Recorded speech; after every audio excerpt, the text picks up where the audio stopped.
नमस्कार, स्वागत है बिंदास खबरें में। वक्त हो चला है आज की बड़ी खबरों को जानने का और इसी के साथ दोस्तों आज की पहली और बड़ी खबर जो निकल कर आ रही कि कृषि बिल पर बोले पीएम मोदी, किसानों को भ्रमित अफवाहें फैला रहे हैं झूठ बोलने वाले लोग। दोस्तों आपको बता दें कि कृषि बिल को लेकर विपक्षी पार्टियों के नेतृत्व में देश भर में जारी किसान आंदोलन को लेकर एक बार फिर से प्रधानमंत्री नरेंद्र मोदी ने कड़ा रुख अपनाया है। भारतीय जनसंघ के जनक दीनदयाल उपाध्याय की जयंती पर भारतीय जनता पार्टी के कार्यकर्ताओं को संबोधित करते हुए पीएम मोदी ने कहा कि किसानों से जिन्होंने हमेशा झूठ बोला है वे लोग इन दिनों अपने राजनीतिक स्वार्थ की वजह से किसानों के कंधे पर बंदूक फोड़ रहे हैं, किसानों को भ्रमित करने में लगे हुए हैं, ये लोग अफवाहें फैला रहे हैं। दोस्तों यहाँ पर आपको बता दें कि प्रधानमंत्री ने कहा कि आजादी के अनेक दशकों तक किसान और श्रमिकों के नाम पर खूब नारे लगे, बड़े बड़े घोषणा पत्र लिखे गए, लेकिन समय की कसौटी ने सिद्ध कर दिया कि वो सारी बातें कितनी खोखली थी, सिर्फ नारे थे। देश अब इन बातों को भली भांति जानता है। किसानों को ऐसे कानूनों में उलझा कर रखा गया जिसके कारण वो अपनी ही उपज को अपने मन मुताबिक बेच भी ना सके। नतीजा ये हुआ कि उपज बढ़ने के बावजूद किसानों की आमदनी उतनी नहीं बढ़ी,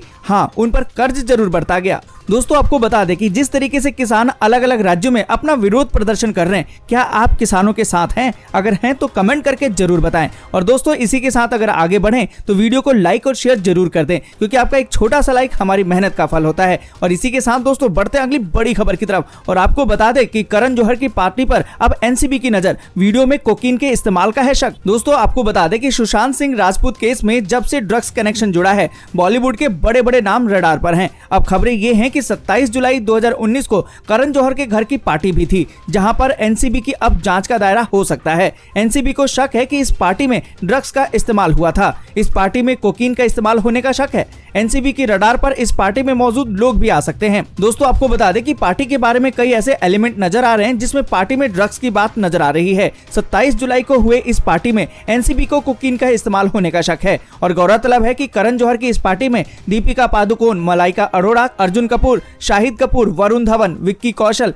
रणबीर कपूर, शाहिद कपूर की पत्नी मीरा राजपूत जैसे सितारे मौजूद थे। इस पार्टी का वीडियो करण जौहर ने 28 जुलाई 2019 को पोस्ट किया था। और इसी के साथ दोस्तों बढ़ते अगली बड़ी खबर की तरफ और आपको बता दें कि बिहार विधानसभा चुनाव के मद्देनजर किस सीट पर होगी कब वोटिंग, जाने यहाँ पूरी डिटेल्स। दोस्तों आपको बता दें कि बिहार विधानसभा चुनाव को लेकर अब चुनाव का शंखनाद शुरू हो गया है। चुनाव आयोग ने आज तारीखों का ऐलान कर दिया है। बिहार में 3 चरण में चुनाव होंगे। पहले चरण की वोटिंग 28 अक्टूबर, दूसरे चरण की वोटिंग 3 नवंबर और तीसरे चरण की वोटिंग 7 नवंबर को होगी। वोटों की गिनती 10 नवंबर को होगी। चुनाव आयोग ने कोरोना के मद्देनजर कई खास इंतजाम भी किए हैं। पहले चरण यानी कि 28 अक्टूबर को 16 जिलों की 71 सीटों पर वोटिंग होगी। इसमें अधिकतर नक्सल प्रभावित जिले हैं। इनका नोटिफिकेशन 1 अक्टूबर को जारी होगा और नामांकन की अंतिम तारीख 8 अक्टूबर होगी, जबकि 12 अक्टूबर तक नामांकन वापस लिया जा सकेगा। दूसरे चरण यानी कि 3 नवंबर को 17 जिलों की 94 विधानसभा सीटों पर वोटिंग होगी और दूसरे चरण का नोटिफिकेशन 9 अक्टूबर को जारी होगा और नामांकन की अंतिम तारीख 16 अक्टूबर होगी, जबकि 19 अक्टूबर तक नामांकन वापस लिया जा सकेगा। तीसरे चरण यानी कि 7 नवंबर को 78 सीटों पर मतदान होगा और इसका नोटिफिकेशन 13 अक्टूबर को जारी किया जाएगा और नामांकन की अंतिम तारीख 20 अक्टूबर होगी, जबकि 23 अक्टूबर तक नामांकन वापस लिया जा सकेगा। दोस्तों यहाँ पर आपको बता दें कि कोरोना के कारण इस बार चुनाव आयोग ने खास इंतजाम किए हैं। मतदान के अंतिम समय में कोरोना पीड़ित अपना वोट डाल सकेंगे, जिनके लिए अलग व्यवस्था होगी। प्रचार मूल रूप से वर्चुअल ही होगा, लेकिन स्थानीय जिला प्रशासन छोटी रैली की जगह और वक्त तय कर पाएंगे। हर पोलिंग बूथ पर साबुन, सैनिटाइजर समेत अन्य चीजों की भी व्यवस्था की जाएगी। और इसी के साथ दोस्तों अगली बड़ी खबर जो निकल कर आ रही कि बिहार चुनाव के तारीखों के ऐलान पर भावुक हुए चिराग पासवान, बोले कि पापा की कमी महसूस कर रहा हूं। दोस्तों आपको बता दें कि बिहार में विधानसभा चुनाव 2020 के तारीखों का ऐलान हो चुका है और इस ऐलान के साथ ही चुनाव को लेकर राज्य में सरगर्मियां अब बढ़ गई हैं। इस बीच लोक जनशक्ति पार्टी के राष्ट्रीय अध्यक्ष और रामविलास पासवान के बेटे चिराग पासवान ने कहा कि चुनाव की घोषणा के इस महत्वपूर्ण अवसर पर थोड़ा भावुक हूं। पापा अस्पताल में हैं और मार्गदर्शन करने वाले उनके शब्दों की कमी महसूस कर रहा हूं। दोस्तों आपको बता दें कि लोक जनशक्ति पार्टी के अध्यक्ष चिराग पासवान ने बिहार चुनाव की तारीखों के ऐलान के तुरंत बाद ही ट्वीट किया और कहा कि चुनाव की घोषणा के इस महत्वपूर्ण अवसर पर थोड़ा भावुक भी हूं। पापा अस्पताल में हैं और मार्गदर्शन करने वाले उनके शब्दों की कमी महसूस कर रहा हूं। बिहारियों के लिए उनकी कल्पना को साकार करने की कोशिश करूंगा। दोस्तों अगर आप बिहार से हैं और बिहार में अब चुनाव होने वाले हैं, आपको क्या लगता है कि आपके वहां पे अब सीएम कौन बनने वाला है? कमेंट करके जरूर बताएं। और इसी के साथ दोस्तों अगली बड़ी खबर जो निकल कर आ रही है, अनुभवी धोनी के सामने होंगे अब युवा श्रेयस अय्यर, चेन्नई को खल सकती है राइडू की कमी। दोस्तों आपको बता दें कि इंडियन प्रीमियर लीग 2020 के 7वें मुकाबले में चेन्नई सुपर किंग्स और दिल्ली कैपिटल्स के बीच में भिड़ंत हुई। ये मुकाबला दुबई इंटरनेशनल स्टेडियम में खेला गया। चेन्नई का इस सीजन का ये तीसरा मुकाबला होगा, जबकि दिल्ली अपना दूसरा मैच खेलने उतरेगी। आईपीएल 2020 में चेन्नई ने जीत से आगाज किया था, लेकिन दूसरे मैच में उसे राजस्थान रॉयल्स के हाथों हार का सामना करना पड़ा था। वहीं दिल्ली ने पंजाब को हराकर जीत से अपना अभियान का आगाज किया था। दोस्तों यहाँ पर आपको बता दें कि दिल्ली के खिलाफ मुकाबले में चेन्नई की टीम को अपने शानदार बल्लेबाज अंबाती रायडू की कमी खलेगी, जो मांसपेशियों में खिंचाव की वजह से इस मैच में नहीं खेले। वहीं घुटने की चोट की वजह से चल रहे ऑलराउंडर ब्रावो भी इस प्लेइंग 11 का हिस्सा नहीं होंगे। दोस्तों यहाँ पर आपको बता दें कि महेंद्र सिंह धोनी की कप्तानी वाली चेन्नई के सामने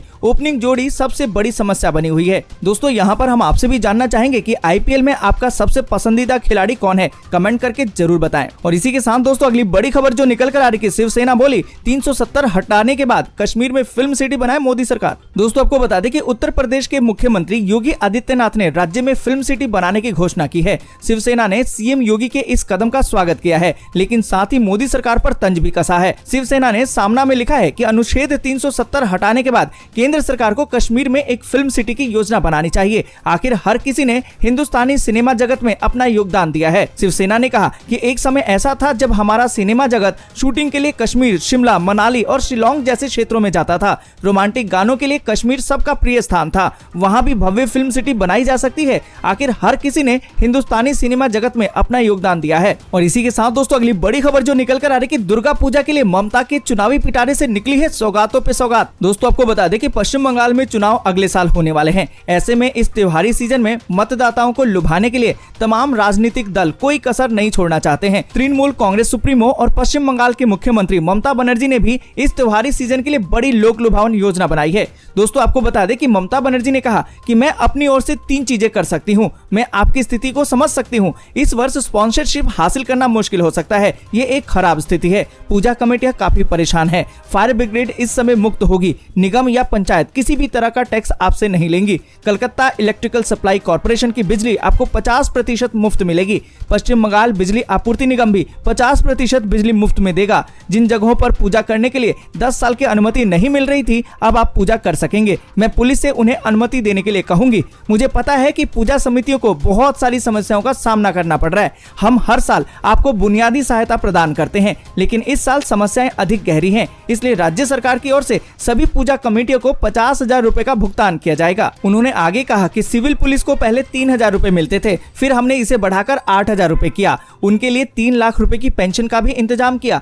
फेरी वाले यानी कि हॉकर्स बहुत गरीब होते हैं। हमें 81,000 फेरी वालों की एक लिस्ट मिली है। पूजा के दौरान हमने उन फेरी वालों के परिवारों को 2,000 रुपए भुगतान करने का फैसला किया है, ताकि उनके बच्चे पूजा के लिए नए कपड़े खरीद सकें। दोस्तों अगर आप पश्चिम बंगाल से हैं और सरकार द्वारा दिया जाने वाला ये लाभ आपको मिला है तो कमेंट करके जरूर बताएं। और इसी के साथ दोस्तों अगली बड़ी खबर जो निकल कर आ रही है कि कृषि बिल पर राहुल और प्रियंका का सरकार पर वार, कहा कि किसानों को गुलाम बनाएगा नया कानून। दोस्तों आपको बता दें कि कृषि बिल के खिलाफ देश के कई हिस्सों में किसान प्रदर्शन कर रहे हैं। देश की प्रमुख विपक्षी पार्टी कांग्रेस किसानों के साथ खड़ी है। किसानों की ओर से बुलाए गए भारत बंद को कांग्रेस का समर्थन है। इस बीच पार्टी के पूर्व अध्यक्ष राहुल गांधी और महासचिव प्रियंका गांधी ने मोदी सरकार पर निशाना साधा है। कांग्रेस सांसद राहुल गांधी ने कहा कि नया कृषि कानून किसानों को गुलाम बनाएगा। राहुल गांधी ने ट्वीट करके कहा कि पहले जीएसटी ने एमएसएमई को नष्ट कर दिया, अब नया कृषि कानून किसानों को गुलाम बनाएगा। वहीं प्रियंका गांधी ने कहा कि किसानों से एमएसपी छीन ली जाएगी, उन्हें कॉन्ट्रैक्ट फार्मिंग के जरिए खरब पत्तियों का गुलाम बनने पर मजबूर किया जाएगा।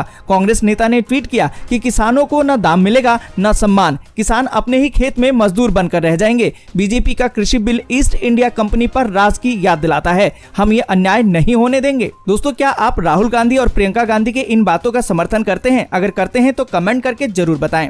और इसी के साथ दोस्तों अगली बड़ी खबर जो निकल कर आ रही है कि देश में faceless income tax appeal system हुआ शुरू, टैक्स पेयर को मिलेगी बड़ी राहत। दोस्तों आपको बता दें कि देश में अब faceless income tax appeal system की शुरुआत हो गई है। सरकार को उम्मीद है कि इस सिस्टम से मौजूद बड़ी परेशानियां कम होने की उम्मीद है और टैक्स कलेक्शन और बढ़ सकता है। अब इसी इकोसिस्टम से सभी इनकम टैक्स अपील को अंतिम रूप दिया जा सकेगा। हाँ, कोई गंभीर फ्रॉड या बड़ा टैक्स चोरी है तो संवेदनशील और सर्च से जुड़े मामले होंगे। इंटरनेशनल टैक्स और ब्लैक मनी एक्ट को इससे अलग रखा गया है। दोस्तों आपको बता दें कि खबर के मुताबिक इनकम टैक्स डिपार्टमेंट में सिर्फ कमीशन यानी कि अपील के पास 4.6 करोड़ अपील पेंडिंग पड़े हैं। इनमें कहा गया है कि कुल अपील में से से करीबन 4.05 करोड़ अपील यानी कि 88% appeal faceless income tax system के तहत किए जाएंगे। दोस्तों आपको बता दें कि सरकार का मकसद है कि टैक्स से जुड़े मामलों का क्लियरेंस जल्दी से हो सके। साथ ही सरकार का कहना है कि इसका एक और फायदा ईज ऑफ डूइंग में भी मिलेगा। दोस्तों आपको बता दें कि फेसलेस इनकम टैक्स अपील में किसी भी क्षेत्र के टैक्स पेयर का टैक्स असेसमेंट देश के किसी भी इनकम टैक्स ऑफिस में किया जाता है। और साथ ही दोस्तों अगली बड़ी खबर जो निकल कर आ रही है कि मुंबई की अगर यात्रा करना चाहते हैं तो 1 अक्टूबर से अब हो जाएगा महंगा, क्योंकि एंट्री पर लगेगा अब ज्यादा टोल। दोस्तों आपको बता दें कि मुंबई आने जाने वालों को 1 अक्टूबर से ज्यादा टोल भरना पड़ेगा।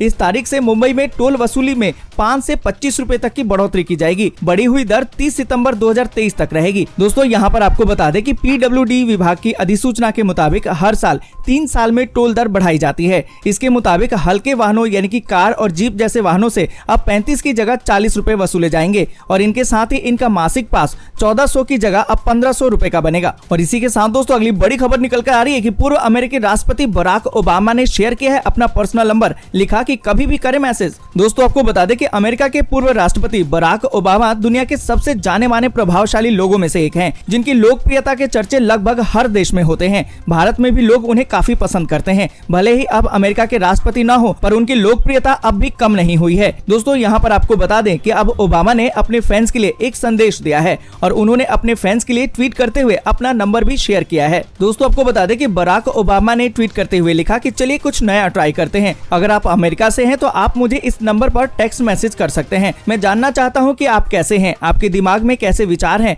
और आप इस साल किस तरह वोटिंग की तैयारी कर रहे हैं। मैं समय समय पर अपनी तरफ से भी अपने विचार आप लोगों से शेयर करता रहूंगा। और इसी के साथ दोस्तों अगली बड़ी खबर जो निकल कर आ रही है कि 499 रुपए में हवाई सफर के दौरान मिलेगा फुल मोबाइल नेटवर्क। इन रूटों पर शुरू हुई सर्विस। दोस्तों आपको बता दें कि एयर ट्रेवल के दौरान प्लेन में आपको मोबाइल सेवा भी मिलेगी। ऐसा इंटरनेशनल ट्रेवल में भी संभव हुआ है। रिलायंस जियो ने अंतर्राष्ट्रीय रूटों पर 22 उड़ानों में मोबाइल सेवा देने की शुरुआत कर दी है। दोस्तों आपको बता दें कि रिलायंस जियो ने इसके लिए बकायदा कुछ पैक भी निकाले हैं। जियो ने एक दिन की वैलिडिटी के साथ भारत से उड़ान भरने वाले यात्रियों के लिए 499 रुपए, 699 रुपए, 999 रुपए के 3 अंतर्राष्ट्रीय रोमिंग पैक शुरू किए हैं। और इसी के साथ दोस्तों खबर जो निकल कर आ रही कि नहीं रहे मशहूर सिंगर SP बालासुब्रमण्यम। सलमान खान और लता मंगेशकर ने जाहिर किया दुख। दोस्तों यहाँ पर आपको बता दें कि मशहूर सिंगर SP बालासुब्रमण्यम अब नहीं रहे। 5 अगस्त 2020 को उनके कोरोना पॉजिटिव होने की खबर आई थी और 13 अगस्त को उनकी तबीयत बिगड़ गई। वो लंबे समय से अस्पताल में भर्ती थे। उन्होंने कोविड-19 को मात दे दी थी, लेकिन उन्हें लाइफ सपोर्ट पर रखा गया था। उनका जाना निश्चित तौर पर सिनेमा जगत के लिए गहरी क्षति है। और इसी के साथ दोस्तों अगली बड़ी खबर जो निकल कर आ रही कि बिहार चुनाव में प्रचार का हार्दिक पटेल का प्लान बिल्कुल हो गया फेल, क्योंकि गुजरात से बाहर जाने की याचिका हो गई खारिज। दोस्तों आपको बता दें कि कांग्रेस नेता हार्दिक पटेल को गुजरात की अदालत से राहत नहीं मिली है।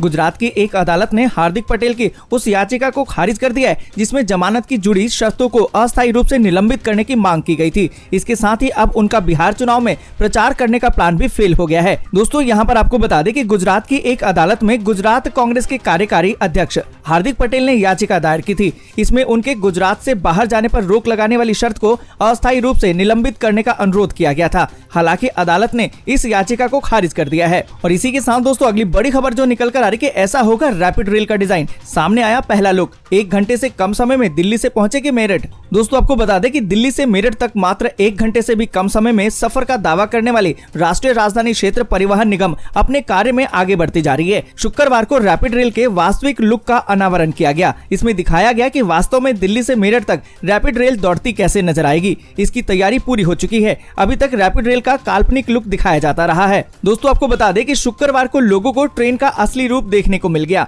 दिल्ली से मेरठ तक 2 स्थानों को बांटकर कार्य किया जा रहा है। पहले चरण में साहिबाबाद से दुहाई तक और दूसरे चरण में शताब्दी नगर से दुहाई तक का निर्माण कार्य किया जा रहा है। दोस्तों आपको बता दें कि अब तक दुहाई से साहिबाबाद के बीच प्राथमिक खंड पर वायडक्ट के फाउंडेशन के लिए 2500 से अधिक पाइल और 210 से अधिक पाइल कैप और 100 से ज्यादा पिलर बनकर तैयार हो गए हैं। इस खंड पर 4 स्टेशन साहिबाबाद, गाजियाबाद, गुलधर और दुहाई का निर्माण भी जोरों पर है। दोस्तों यहाँ पर आपको बता दें कि रैपिड रेल की डिजाइन स्पीड 180 किलोमीटर प्रति घंटा होगी। इसके मद्देनजर वायडक्ट का निर्माण भी किया जा रहा है। कास्टिंग यार्ड में निर्माण की गति से सुपर स्ट्रक्चर के निर्माण में तेजी आएगी। और इसी के साथ दोस्तों अगली बड़ी खबर जो निकल कर आ रही है इलेक्ट्रिक व्हीकल्स को बढ़ावा देने के लिए बड़ा कदम। बैटरी प्लांट लगाने वालों को 33,000 करोड़ का इंसेंटिव देगी सरकार। दोस्तों आपको बता दें कि देश में इलेक्ट्रिक व्हीकल्स को बढ़ावा देने के लिए केंद्र सरकार बड़ा कदम उठाने जा रही है। देश में एडवांस बैटरी मैन्युफैक्चरिंग प्लांट लगाने वालों को सरकार $4.6 बिलियन यानी कि करीबन 33,000 करोड़ रुपए का इंसेंटिव देगी। पेट्रोल, डीजल जैसे पारंपरिक फ्यूल पर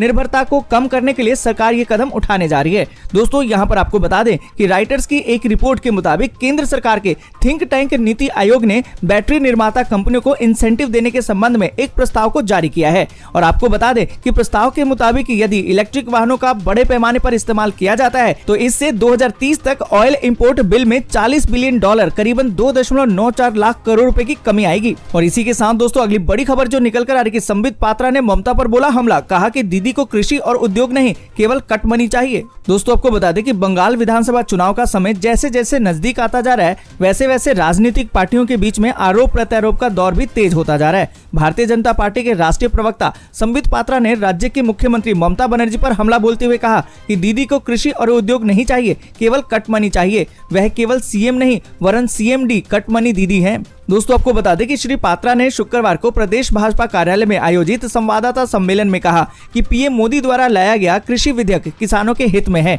और वास्तव में किसानों की आजादी अब मिली है, लेकिन विपक्ष में ममता सरकार किसानों को गुमराह कर रही है और भ्रम फैला रही है। और इसी के साथ अगली बड़ी खबर जो निकल कर आ रही है कि पीएम मोदी ने जापानी प्रधानमंत्री सुगा से फोन पर की बातचीत और भारत आने का दिया निमंत्रण। दोस्तों आपको बता दें कि प्रधानमंत्री नरेंद्र मोदी ने शुक्रवार को जापान के अपने समकक्ष योशिहिदे सुगा से फोन पर बातचीत की और इस दौरान दोनों नेताओं ने पिछले कुछ सालों में दोनों देशों के बीच विशेष रणनीतिक और वैश्विक भागीदारी में हुई प्रगति को भी और मजबूत करने का इरादा जताया। प्रधानमंत्री कार्यालय से जारी बयान में कहा गया कि मोदी ने प्रधानमंत्री के रूप में सुगा की नियुक्ति पर उन्हें बधाई दी है और वार्षिक द्विपक्षीय शिखर सम्मेलन के लिए भारत आने का आमंत्रण भी दिया है।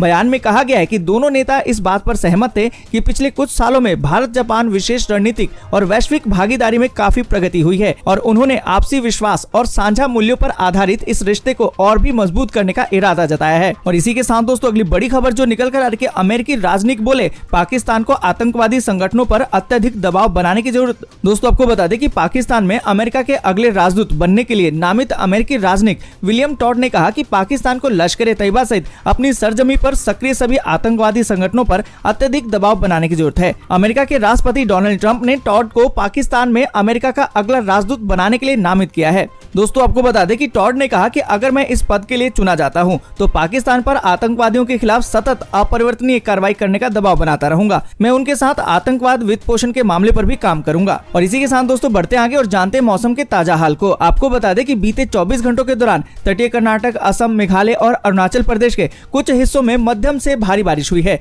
वहीं बिहार में भी कई स्थानों पर हल्की से मध्यम बारिश के साथ कुछ जिलों में मूसलाधार बारिश भी हुई है। शेष पूर्वोत्तर भारत, उत्तर प्रदेश के पूर्वी और मध्य भागों में, पूर्वी मध्य प्रदेश के कुछ हिस्सों में, छत्तीसगढ़, कोंकण, गोवा, अंडमान निकोबार द्वीप समूह में हल्की से मध्यम बारिश हुई है। वहीं मराठवाड़ा और विदर्भ में भी कुछ छिटपुट जगह पर बारिश दर्ज की गई है। और इसी के साथ दोस्तों आपको बता दें कि अगले 24 घंटों के दौरान पूर्वी बिहार, उप हिमालय, पश्चिम बंगाल और सिक्किम में मध्यम से भारी बारिश होने के आसार हैं। वहीं पूर्वोत्तर भारत, तेलंगाना के कुछ हिस्सों, मराठवाड़ा और आंध्र प्रदेश में हल्की से मध्यम बारिश के साथ ही कुछ स्थानों पर भारी बारिश भी हो सकती है। वहीं गंगे, पश्चिम बंगाल, मध्य प्रदेश के कुछ हिस्सों, छत्तीसगढ़, उड़ीसा, तमिलनाडु, केरल और अंडमान निकोबार द्वीप समूह में भी कुछ स्थानों पर हल्की से मध्यम बारिश हो सकती है। इसके साथ ही कर्नाटक और लक्षद्वीप में कुछ स्थानों पर हल्की बारिश की गतिविधियां अपेक्षित हैं।